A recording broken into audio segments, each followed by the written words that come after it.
নমস্কাৰ মই ভাস্কৰ আছে মোৰ অন্য এটি নতুন ভিডিঅ'ত স্বাগতম জনাইছো ভোট আহিছো জাষ্টিস ফৰ জুবিন এই অনুষ্ঠানৰ পৰৱৰ্তী অংশলৈ মই শ্যামকানু মহন্তৰ আজি সেই বক্তব্যটোৰ সন্দৰ্ভত শেষত এটা কথাই ক'ব বিচাৰো যে আজি আপোনাৰ নিজৰ ভতিজীয়ে সামাজিক মাধ্যম যোগে আপোনাৰ সন্দৰ্ভত কি কৈছে হে আপুনি গম পাইছেনে আপুনি যে আজি ক'লে অসমীয়া মানুহৰ যেটো আবেগ যেটো ক্ষোভ এই আবেগ আৰু ক্ষোভ কেংগাৰু কোৰ্টহে আপোনাৰ মতে ইয়া কেংগাৰু কোৰ্ট কিন্তু স্বয়ং আপোনাৰ ভতিজীয়ে আপোনাৰ নাম দিছে ফেষ্টিভেল মহন্ত বুলি তেজৰ সম্পৰ্ক থকা আপোনাৰ স্বয়ং জ্যেষ্ঠ ভাতৃৰ কন্যা তেওঁ যিখিনি কথা কৈছে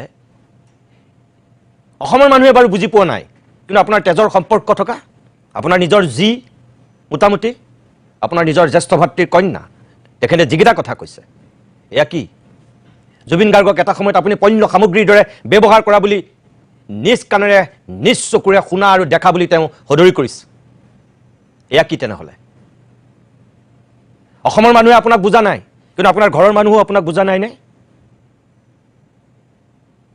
ভাস্কৰজ্যোতি মহন্তৰ কন্যাই সামাজিক মাধ্যম যোগে আজি যিকেইটা কথা কৈছে আপুনি হয়তো জুবিনক চাগে মানুহে কোৱাৰ দৰে আপুনি সঁচাকৈ ব্যৱহাৰ কৰিলে কাৰণ আপোনাৰ ভতিজীয়ে সেই কথাটো আজি উল্লেখ কৰিছে বেয়া নাপাব বেপাৰী মানুহৰ আবেগ অনুভূতিটো অলপ কম কাৰণ বেপাৰী মানুহৰ লক্ষ্য কেৱল ধন ঘটা আবেগ অনুভূতিটো অলপ কম যদি আপুনি সঁচাকৈ এজন পিয়ৰ অসমীয়া স্বাভিমানী অসমীয়া জুবিনৰ এই অৱস্থাত আপোনাৰ আবেগে আপোনাক কিছুমান কথা আৰু কাম কৰিবলৈ নিদিলেহেঁতেন কিন্তু আপুনি যদি এজন বেপাৰী তেনেহ'লে আপোনাৰ সেই আবেগ অনুভূতি নথকাটো স্বাভাৱিক আৰু বেপাৰী মানুহৰ সেই আবেগ নথকাৰ কাৰণেই জুবিনক লৈ মিডিয়া আৰু ৰাইজৰ যিটো চিন্তা আৰু চেতনা সেয়া আপুনি বুজি নোপোৱাৰ কাৰণেও হয়তো আপুনি টিআৰপি বুলি ভাবিছে আৰু কেংগাৰু কোৰ্ট বুলি আপুনি অভিহিত কৰিবলৈ কুণ্ঠাবোধ কৰা নাই কিন্তু আপোনাক কওঁ যে এয়া কেংগাৰু কোৰ্ট নহয় এয়া টিআৰপিৰ যুদ্ধ নহয় এয়া অসমীয়া মানুহৰ আবেগ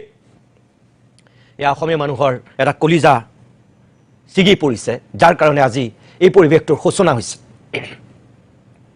ইয়াতকৈ আপোনাক একো নকওঁ ইয়াৰ পিছত আপুনি নিজেই ল'ব নিজৰ স্থিতি দুখ স্বীকাৰ কৰক নতুবা আপোনাক সময়ে ক্ষমা নকৰে অসমৰ মানুহে আপোনাক কাহা নিউ ক্ষমা নকৰে এইটো খাটাং 2 নম্বৰ কথা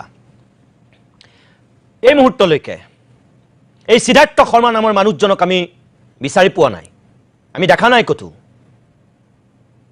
মই তেখেতৰ প্ৰতি ক'ব বিচাৰো 19 তাৰিখৰ পৰা আজি এই 25 তাৰিখ হ'ল কি আপুনি কেনেকুৱা মানসিকতাৰ মানুহ আপোনাৰ অকনো বিবেক দংশন হোৱা নাই নেকি সঁচাকৈ এটা মাত্ৰ বিবৃতি আপোনাৰ এতিয়ালৈকে নাহিল তাৰ মানে অসমৰ মানুহৰ যেটো আশংকা যেটো সন্দেহ জুবিনক সঁচাকৈ কৰবাত অন্যায় কৰা হ'ল নেকি আপুনি বাৰু সেয়া সঁচাকৈ সংঘটিত কৰিলে নেকি যেটো কাৰণে আপুনি এতিয়া ওলাই আহিবলৈ সাহস কৰা নাই আমি 19 তাৰিখৰ পৰা আমি 22 তাৰিখলৈকে যেতিয়া মুখ খোলা নাছিল আমি 22 তাৰিখে আপোনাক প্ৰশ্ন কৰিছিলোঁ যে আপুনি ক'ত আছে দিল্লীতেটো আছে আপুনি কিয় এতিয়ালৈকে এটা কথা স্পষ্ট কৰিব পৰা নাই আপুনি কিয় হাত জোৰ কৰি মানুহক ক'ব পৰা নাই যে ৰাইজ মোৰ ভুল হ'ল মই কোনো বিহিত খুওৱা নাই কিন্তু মই যিখিনি নেগলিজেন্স মোৰ যিখিনি দায়িত্ব আৰু কৰ্তব্য সেইখিনি মই পালন নকৰিলোঁ হয় মোৰ এটো ভুল হৈছে এইখাৰ কথা আপুনি কিয় ক'ব পৰা নাই মানুহে কিয় ভাবিবলগীয়া হৈছে যে আপুনি কৰবাত বিহিত খুৱাই সম্পত্তিৰ আশাত জুবিনৰ প্ৰপাৰ্টিৰ আশাত জুবিনৰ টকা পইচা সকলো লুটিপুটি খোৱাৰ স্বাৰ্থত আপুনি জুবিনক জঘন্যভাৱে সঁচাকৈ কৰবাত অন্যায় কৰিলে নেকি অসমৰ প্ৰত্যেকজন কোটি কোটি মানুহৰ মনত এই যেটো বিষাক্ত কীট আপুনি কিয় সোমোৱাই দিছে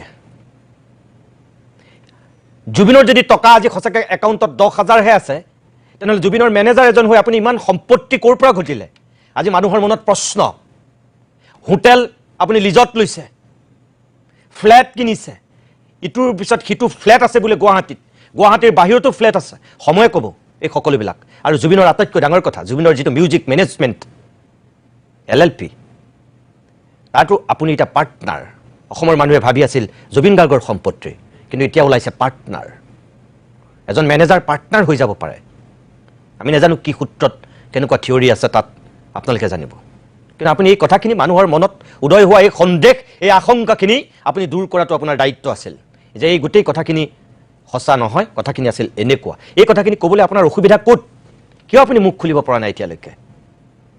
নে অকল টকাৰ স্বাৰ্থত, লুটিপুটি খোৱাৰ স্বাৰ্থত জুবিনৰ কাষত এটা ব্ৰহ্ম ফেটিখাপ হৈ আপুনি ইমান বছৰে থাকিলে?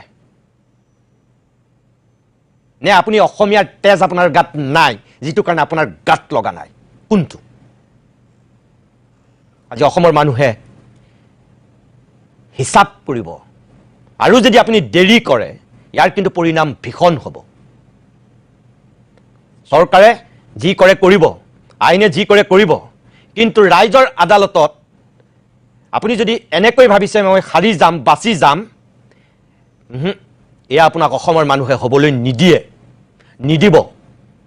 আপুনি যদি অসমীয়া মানুহৰ আৱেগক এতিয়াও বুজি পোৱা নাই, সিদ্ধাৰ্থ শৰ্মা, আপোনাৰ প্ৰতি অনুৰোধ, আপুনি নিজৰ ভুল বুজি পাওক আৰু আপুনি ওলাই আহক। যিখিনি হৈছিল আপুনি স্বীকাৰ কৰক, আৰু দীঘলীয়া কৰি এখন নাটক সৃষ্টি নকৰিব, যিখন নাটকৰ পৰিণতি অতি ভয়াৱহ হ'ব। কোনো আৰক্ষীয়ে আপোনাক নিৰাপত্তা দি ৰখাব নোৱাৰিব। CRPF আৰ্মি লগায়ো আপোনাক কটকটীয়া নিৰাপত্তা বেষ্টনীৰ মাজত ৰাখিও বচাব নোৱাৰিব। পৰিণতি ভয়ংকৰ হ'বলৈ যাব। আপোনাৰ প্ৰতি অনুৰোধ, আপুনি নিজৰ স্থিতি স্পষ্ট কৰক, আপুনি ওলাই আহক। চৰকাৰৰ ওচৰত আপুনি আত্মসমৰ্পণ কৰক, আৰক্ষী প্ৰশাসনক আপুনি ওলাই আহি সহযোগিতা কৰক, আপোনাৰ প্ৰতি অনুৰোধ। 3, এই যে আছাম এছ'চিয়েশ্যনে কালি এটা বিবৃতি দিছিল, তেওঁলোকে একো ক'ব নোৱাৰো বুলি কৈছিল। এই যে কৃষ্টিকৈ ভিডিঅ'বিলাক ওলাই আছে, আপোনালোকৰ কোনোবাই এই ভিডিঅ'টো যে কৰিছিল তাত সেইটো খাটাং। কোনে কৰিছিল আমি নাজানো, কিন্তু যিটো প্ৰকৃত ভিডিঅ' আপোনালোকে একো ক'ব নালাগে, আপোনালোকৰ মুখহে বন্ধ কৰি থৈছে। আপোনালোকৰ হাতততো সেই ভিডিঅ'বিলাক আছিল, আপোনালোকে নিজে দিব নোৱাৰে, কিন্তু আপোনালোকৰ কোনোবা আত্মীয় স্বজনৰ হতুৱাই সেই গোটেই ভিডিঅ'টো আপোনালোকে কি প্ৰেৰণ কৰিব নোৱাৰে নেকি? তাত অসুবিধা ক'ত? মানুহৰ মনত কৃষ্টিকে ৱেব ছিৰিজৰ দৰে যিবিলাক ভিডিঅ' টুকুৰাকৈ দিছে, তাৰ কাৰণে কিন্তু আটাইতকৈ বেছি সন্দেহ আৰু আশংকা ঘনীভূত হৈছে আপোনালোকৰ প্ৰতি। অনাহকত যদি আপোনালোক সেই বিতৰ্কত সোমাইছে, তেনেহ'লে তাৰ কাৰণে দায়ী অসমৰ মানুহ নহয়, আপোনালোক দায়ী। আমি ভাবোঁ এই কৃষ্টিকে ভিডিঅ' দিয়াৰ কাৰবাৰটো আপোনালোকে বন্ধ কৰক, কাৰণ শেখৰৰ হাতত নাই, সিদ্ধাৰ্থৰ হাতত নাই, অমৃত প্ৰভাৰ হাতত সেই ভিডিঅ' নাই। শেখৰ আছিল পানীত, সিদ্ধাৰ্থও আছিল পানীত, অমৃত প্ৰভা আছিল ওপৰত। তেওঁ সেই সময়ত কিবা প্ৰাকৃতিক সৌন্দৰ্য উপভোগ কৰা বুলি তেওঁ নিজেই স্পষ্ট কৰিছিল। গতিকে সেই ভিডিঅ' কোনে কৰিছিল? এইখিনি আপোনালোকৰ কোনোবাই কৰিছিল। প্ৰকৃত যিটো ভিডিঅ', ছবিয়ে সঁচা কথা কয়, ছবিয়ে কেতিয়াও মিছা কথা নকয়, তেনেহ'লে সেই ভিডিঅ'টো দি দিয়াত আপত্তি কি? আপোনালোকৰ মুখ বন্ধ কৰি থৈছে। আমি নাজানো তাতকৈ বিশেষ আৰু কি আইনী মেৰপেচ আছে, আমি নাজানো। কিন্তু আপোনালোকৰ যিটো ভুল হ'ল, এই যে নি পেলাই আপোনালোকে যে জুবিনক সাগৰলৈ লৈ গ'ল, এই যে ইয়টত উঠাই আপোনালোকে ৰাখিব নোৱাৰিলে, পানীত নমালে, এবাৰ নহয় দুবাৰকৈ নামিলে, এই যে জেকেট নিপিন্ধাকৈ যে তেওঁক আকৌ দ্বিতীয়বাৰৰ কাৰণে পানীত নামিবলৈ আপোনালোকেও দিলে, আপোনালোকে জনা উচিত আছিল যে জুবিনৰ কি বেমাৰ আছিল, জানে আপোনালোকে, কিন্তু সেই দায়িত্বটো আপোনালোকে পালন নকৰিলে। সেইটো কাৰণেও আপোনালোকে অসমৰ মানুহৰ ওচৰত ক্ষমা খোজক। ভুল হ'ল সেইটো স্বীকাৰ কৰক, কিন্তু এতিয়ালৈকে সেইখিনি আপোনালোকৰ ফালৰ পৰা অহা নাই। ইয়াতকৈ আৰু দুৰ্ভাগ্যজনক কথা অসমৰ কাৰণে একো হ'ব নোৱাৰে, কাৰণ আপোনালোক অসমীয়া।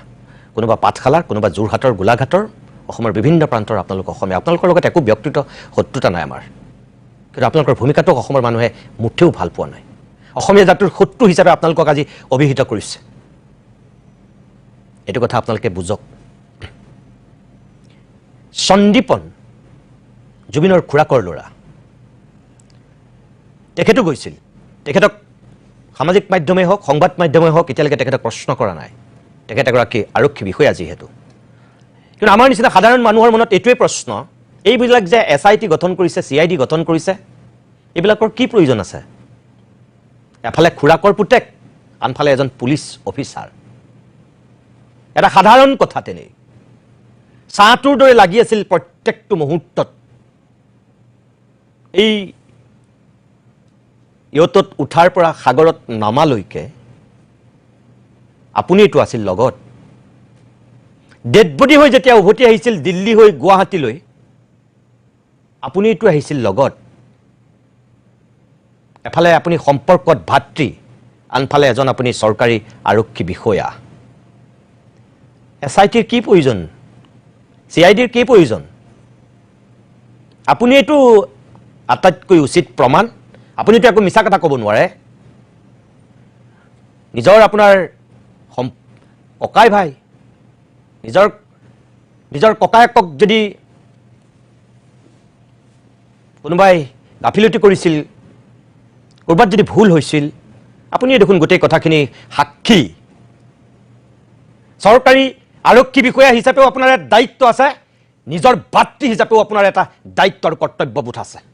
আমি সেইখিনি আপোনাক নতুনকৈ কোৱাৰ কোনো প্ৰয়োজন নাই। কিন্তু এতিয়ালৈকে মৌন সন্দীপন গাৰ্গৰ স্থিতি কি অসমৰ মানুহে জনা নাই, শুনা নাই। শেখৰক জানিছে, অমৃত প্ৰভাৰ বক্তব্য শুনিছে, সিদ্ধাৰ্থই মুখত চেলুটেপ লগাই পলাই ফুৰিছে, শ্যাম কানু মহন্ত এসপ্তাহৰ মূৰত মুখ খুলিছে, কিন্তু লগত যোৱা আপুনি এতিয়াও কিন্তু একো কোৱা নাই।